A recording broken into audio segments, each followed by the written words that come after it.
lively drama, backlash, cancellation. It is messier than a Gypsy Rose TikTok. First of all, congrats on your little bump. Congrats on your little bump. So grab your friends, wear your florals, and head out to see it. Alors j'espère que vous allez bien, ça ne va pas, ça va aller. Alors bienvenue dans un nouvel épisode d'En roue libre. Alors aujourd'hui on va parler de cette fameuse polémique de la sortie du film It Ends With Us.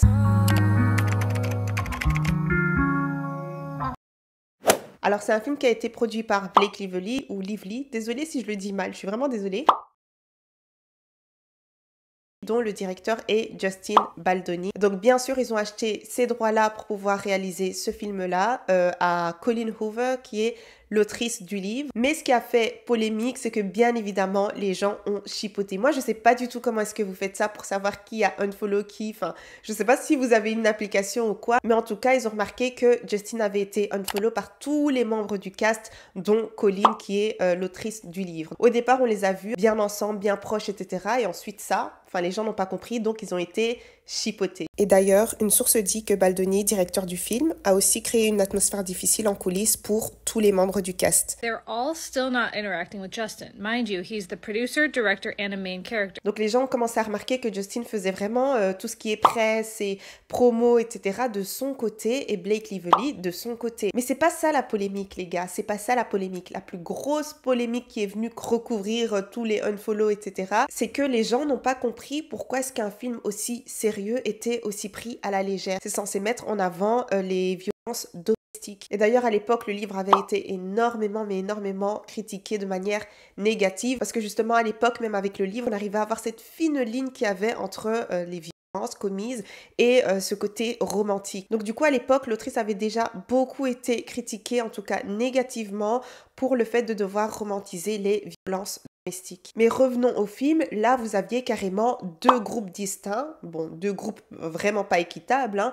Là où vous retrouvez Blake Lively avec tous les membres du cast et de l'autre côté vous aviez Justin. Donc vous aviez la team Justin qui mettait vraiment en avant ce côté sensibilisation, le fait de devoir vraiment partager un message avec le film. Raoul's a very complex character and I was very nervous to play him, and what he does in this film is unforgivable. All of the scenes showcasing gender-based violence, I think that was very hard for me, and I wanted it to be as real as possible, and yet it was very hard to shoot those scenes. Et maintenant, quand j'y pense, je me dis que c'est peut-être pour ça qu'il était désagréable. C'est juste que c'était assez difficile pour lui de jouer.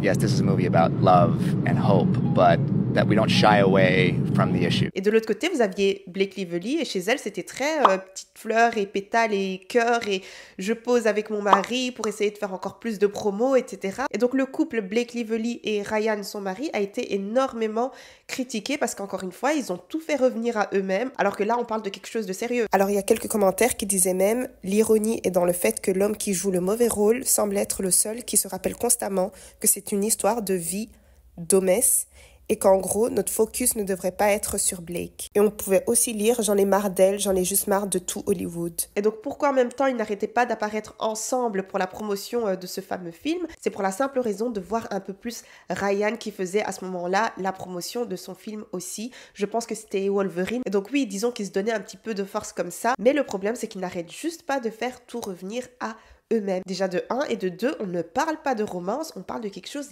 d'hyper sérieux. Et donc même pendant la promo, pendant les interviews, on sentait vraiment un décalage. Hello, Blake Lively here. Colleen Hoover. And It Ends With Us is in theaters now, so grab your friends, wear your florals, and head out to see it. Lily Bloom is, oh, look at me in flowers, Lily Bloom. Why are we using a movie about DV to promote your hair brand? Why is the PR packet funny and fluffy instead of raising awareness and talking about the heart of this film? Vous voyez dans les interviews qu'il y avait vraiment beaucoup de sarcasme, d'humour, de prise à la légère. The genetics? You have some sort of like low-angle squat routine to pop that region in that way? I mean, what's going on here? Enfin, c'était tout sauf sérieux. Et donc après toute cette foudre, Blake Lively a posté un petit message pour essayer de calmer, je pense, les tensions. En tout cas, c'est comme ça que les gens, le public l'a pris. Parce que voilà, pendant toute la promo, tu n'as absolument pas sensibilisé. Et là, tout d'un coup, tu viens en parler, tu viens en toucher un petit mot. Les gens lui ont dit littéralement, Madame, c'est trop tard. Et donc Justin, de son côté, a carrément embauché une PR de crise pour pouvoir essayer de rattraper tout le coup, essayer de peut-être se justifier, de mettre un message ou quoi, parce que ça n'allait pas du tout. Et cette fameuse PR, apparemment, elle est forte. Apparemment, c'est même celle qui s'est occupée de l'affaire Amber Heard et Johnny Depp. Alors, il y a des rumeurs, ok, on dit bien des rumeurs, des hypothèses qui expliquent qu'il y a une scène où Justin est censé porter Blake dans les airs, probablement pour une scène romantique. Et donc, apparemment, dans les coulisses, Justin a été demandé à l'équipe combien est-ce que Blake pesait, parce que voilà, il a des problèmes de dos, il a déjà eu une blessure, etc. Donc, voilà, on ne sait jamais. Et qu'est-ce qui s'est passé? Malheureusement, c'est tombé dans les oreilles de Blake et elle l'a très très mal pris. Elle a pris tout simplement ça comme du fat shaming parce que voilà, elle a eu en même temps son gosse il y a pas très très longtemps. Justin lui soutenait le fait qu'il avait réellement cette blessure-là et qu'il ne voulait pas l'aggraver. Puis encore une autre rumeur qui dit tout simplement que Blake trouvait les baisers beaucoup trop longs durant les scènes et que vous aviez vraiment Justin qui tenait le baiser quoi. I want to be clear that you should not be the intimacy coordinator. You should definitely hire intimacy coordinators, which we did have. Well, thank you goodness. were teaching Justin how to pull you in. Where I have you love seen this. this? Alors moi franchement, qu'est-ce que j'en pense de toute cette histoire-là? En gros, la journaliste lui disait qu'elle avait bien aimé voir Blake montrer à Justin comment l'embrasser et pour une certaine raison, elle a voulu nier en disant qu'ils avaient embauché une personne pour. Cette personne-là qui est coordinatrice d'intimité, c'est une personne qui va peut-être mettre des limites pour mettre les acteurs à l'aise lors de scènes un petit peu délicates ou pour protéger la personne que ce soit physiquement ou mentalement. Donc voilà, mais pour une certaine raison, elle a nié. Mais en tout cas, si la rumeur est juste, c'est comme si elle voulait lui mettre certaines choses sur le dos parce que ici, on voit clairement que c'est elle qui lui montre comment l'embrasser. On peut pas lui reprocher de ressentir ce qu'elle a ressenti et donc c'est totalement légitime, mais je me dis vous êtes deux adultes, au bout d'un moment discutez ensemble et dites ce qui n'a pas été et puis voilà, tu as le droit de communiquer tes sentiments parce qu'ils sont valides, mais si de l'autre côté la personne est vraiment réceptive à ce que tu lui dis, elle ne minimise pas tout ça et qu'elle t'écoute, elle est vraiment à l'écoute et qu'elle s'excuse, désolée que tu aies considéré cet acte-là de cette manière-là, tout ça en n'invalidant pas ce qu'elle ressent. Au bout d'un moment, j'estime que ça doit être mis de côté si il y a eu conversation et compréhension et validation. Mais si tu maintiens ce fait-là alors que de l'autre côté, la personne elle a vraiment mis le doigt sur le fait qu'il y a eu malentendu, ne pas continuer à mettre le doigt dessus alors que la personne t'a dit que ce n'était absolument pas son intention. Mais bon, après encore une fois, on ne sait pas les conversations qu'ils ont eues parce que ça se trouve, Justin s'est juste fait attraper et il a commencé à donner toutes sortes d'excuses alors que ça s'est réellement passé, tu vois.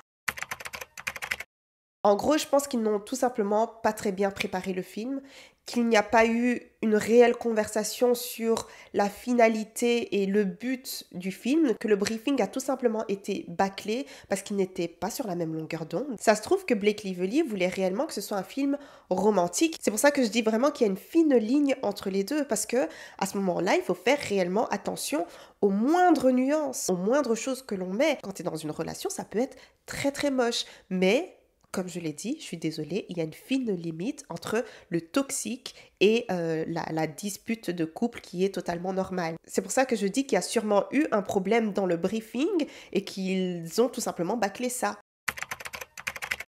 Après, ça c'est vraiment pour ajouter de ma perspective, hein. Je trouve qu'ils auraient plus dû aller vers le sens de Justin, parce que des films romantiques, ça va 2 secondes, on en a tout plein, tu vois.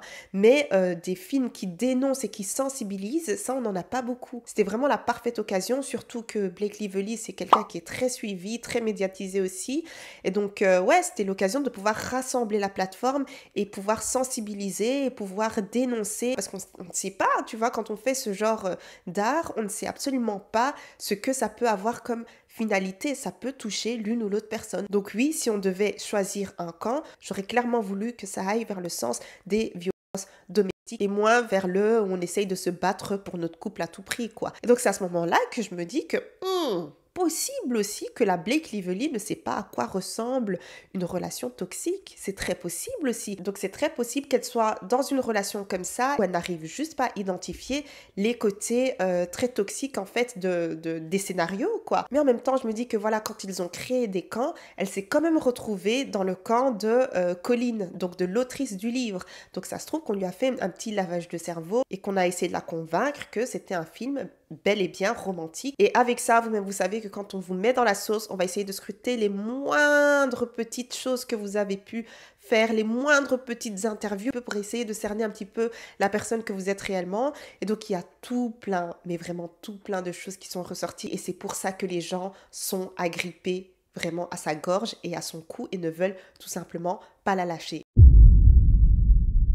If someone understands the themes of this movie, comes across you in public, and they want to really talk to you, what's the best way for them? Asking for like my address or my phone number or like my location share. Il y a même une femme qui a reposté l'interview qu'elle avait fait avec Blake Lively et devinez le titre les gars, l'interview qui m'a donné envie de quitter mon job. Comment ne pas mariner, assaisonner une personne qui est déjà dans la sauce. Et pendant l'interview, à un certain moment, vous aviez la dame qui pointait son baby bump à base de ouais, félicitations et tout pour votre baby bump.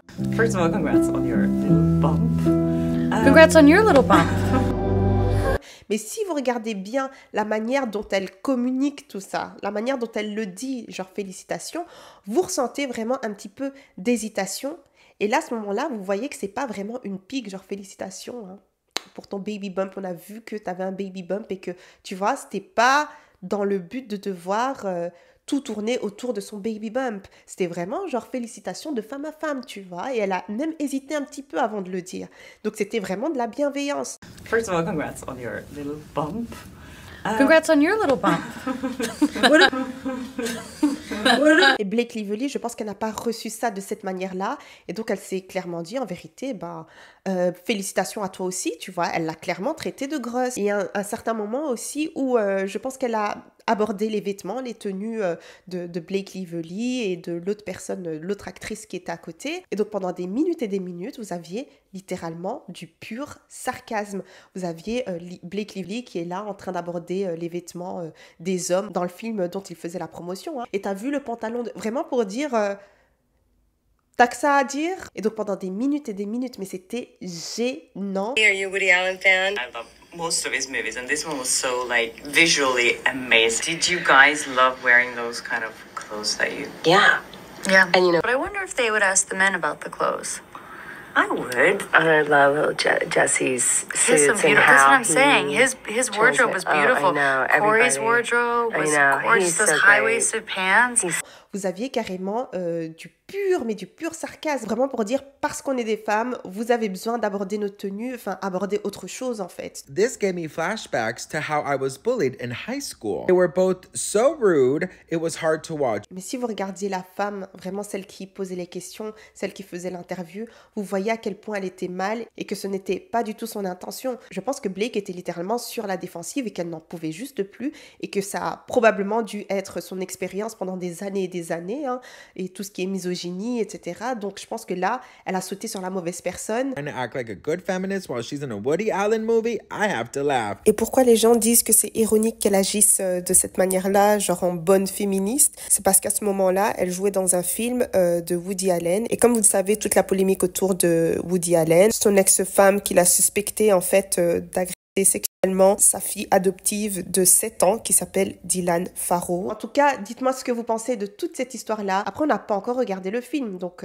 à nous de nous faire un certain jugement là-dessus. Mais dites-moi dans quelle direction vous auriez voulu que le film aille. Est-ce que vous êtes plus Team Justin ou est-ce que vous êtes plus Team Blake? Et ça, c'est vraiment en dehors de ce qui s'est passé dans les coulisses. Parce qu'encore une fois, toutes ces informations-là restent des hypothèses. Donc, on attend que ce soit vérifié. Et donc, voilà, c'est tout pour aujourd'hui. Et allez me suivre sur Instagram, Tiny and Brown. Et puis, n'hésitez absolument pas à vous faire un petit marathon, là, parce que j'ai fait carrément toute une playlist avec tous les épisodes de podcast de ERL en roue libre. Faites-vous plaisir et à la prochaine. Bisous, bisous. Mouah.